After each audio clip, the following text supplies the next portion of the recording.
Welcome back to another edition of our value plays for Sunday, March 12th, 2017, brought to you by ResearchFantasy.com.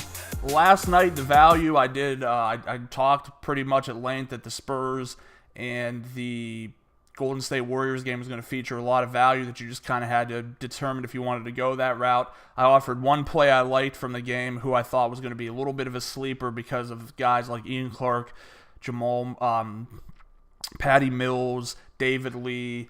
I ended up going with a lot of ownership of guys from that game, and it worked out well. My core last night was David Lee, Ian Clark, and Anthony Davis. So Lee didn't have a great game, but he didn't play the entire fourth quarter. We saw what Clark put together, 43 points, probably 38 on FanDuel, and Anthony Davis was just a monster of a night. I put out there David West. He did not have a bad night. You know, he got somewhere between 19 and 20 fantasy points, which at his price was fine. It did not kill you. In places, it was a better point per dollar play than David Lee was. I also came up with Jan Mahimi, who I thought would be in a good position and more of a little up-tempo matchup with the Trailblazers. He was awful, just bad. 3 rebounds, 3 turnovers. That's about as bad as it gets. I wanted to try to have some pivots away from the Golden State-San Antonio game. That one just did not work. Didn't have high ownership of him. I'm kind of a slave to how my projections turn out, and it didn't end up favoring him in more than maybe 5% of our lineups. And Jamal Murray was decent, 20-ish fantasy points, probably hit about 22 FanDuel, DraftKings, probably around 19 FanDuel, hit value. Still waiting for him to see more time, get some more confidence, and it might take some guys getting sat down or hurt or sick again for him to really have the opportunity. Really like how tonight's plays pan out for us. Let's get started right away with Jeremy Lin at 10-2 on Fantasy Draft, 5,500 FanDuel, 5,200 on DraftKings of the Brooklyn Nets against the New York Knicks. I mean, for me, every game is playable and targetable. This one is extremely special. I think that you could see Lin, even with Brook Lopez coming back, crack that 30 fantasy point mark again because the Knicks are just all kinds of bad. Derrick Rose is a shell of his former self, and I don't need to tell you that.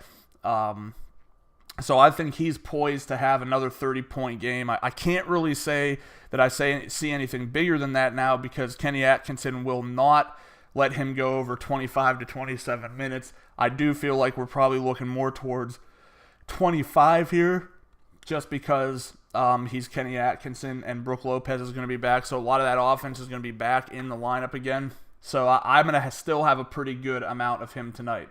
Let's stay in the same game. Let's flip to the other side, and let's go with Courtey Lee at 9,200 on Fantasy Draft, 4,900 FanDuel, 4,700 DraftKings, shooting guard from the New York Knicks. He's been an up-and-down story. I mean, when you think you can trust him, he decides that his performance needs to drop off a cliff. But he's been pretty solid. He's been playing better basketball in terms of fantasy production than we've seen out of him in years.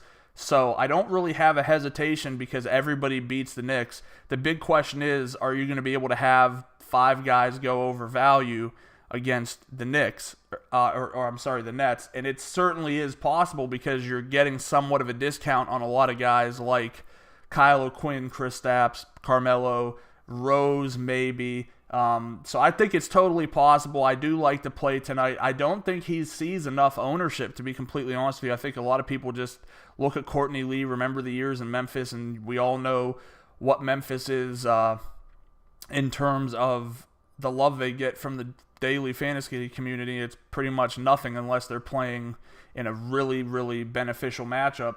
So I think Courtey Lee's going to benefit here. I think he's going to turn up a good performance, probably sitting around the 25 to 27 point mark, making him an excellent value option on a night where we don't have an entire game with guys at minimum price playing. The last one is highly skeptical. I wrote about it if you want to check that out in our article today.